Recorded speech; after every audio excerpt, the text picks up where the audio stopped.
Hello, my name is Brother Mar. This will be my lesson for the Chelan Manson area this week. Um, so this first video is going to be covering Jacob, what we've been studying this last week, Jacob 1 through 4. And then I'll post another video talking a little bit about last week um, at the end of 2nd Nephi that I felt like I wanted to go over. um, but I'll break them up. So I'm going to start. How I'm going to make this work is I'm going to read some and then I'm going to ask a question. And these questions I'll post in the comments to the video so that we can have a discussion about the questions still. I'm going to start in Jacob chapter 1. I'm going to read verses 17 and 19. Wherefore I, Jacob, gave unto them these words as I taught them in the temple, having first obtained mine errand of the Lord.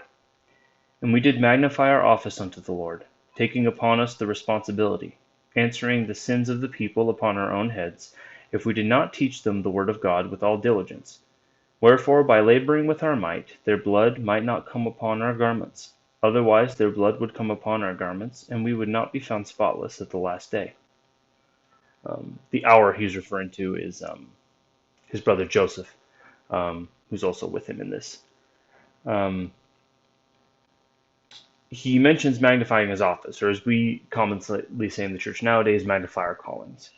And certainly that doesn't mean looking beyond the mark or trying to tack on too many things onto our calling that is outside of bounds.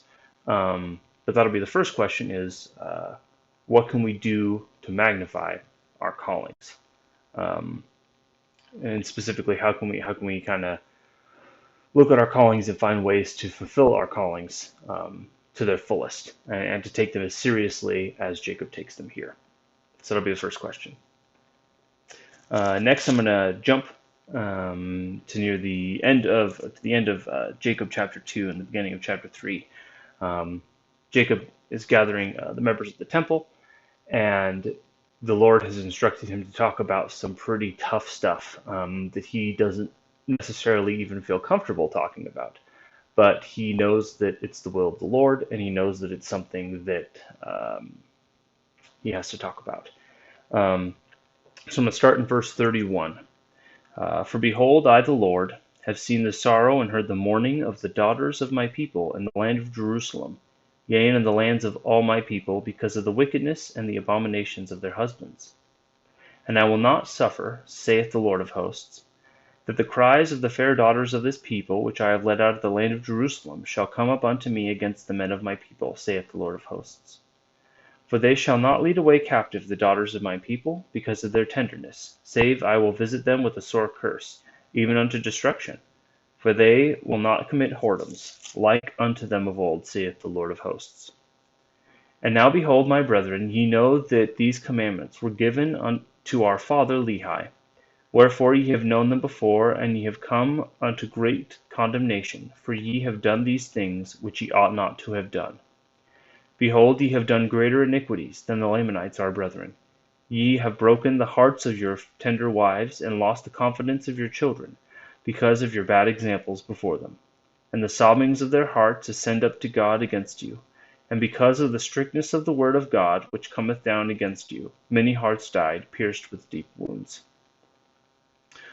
He then shifts kind of who he's talking to at the beginning of chapter 3. But behold, I, Jacob, would speak unto you who are pure in heart. Look unto God with firmness of mind, and pray unto him with exceeding faith, and he will console you in your afflictions. And he will plead your case, and send down justice upon those who seek your destruction. O all ye that are pure in heart, lift up your heads and receive the pleasing word of God, and feast upon his love, for ye may, if ye your minds become firm forever. And he's speaking to kind of two groups, the kind of perpetrators and the victims, even if the victims aren't as direct as possibly the perpetrators think. And so the question I want to ask about this is, what actions do both groups need to take going forward? And also, what do both groups he's speaking to need to do? because they both need to do something similar and they both have things they have to do differently. Um, but ultimately, it all gets encompassed within the same thing. So, what do both groups he's speaking to need to do will be another question I'm going to post. In the sake of time, the next two chapters go over how we can be reconciled to God through Jesus Christ, and by focusing on Him and not looking beyond the mark or being concerned about frivolous points of the gospel, over concerned, that by keeping our focus on Christ, we won't be blinded, and that we can come closer to Him. That'll be it for the video. I'll post this, and I'll also have another video today. Thank you so much, and have a great Sabbath day.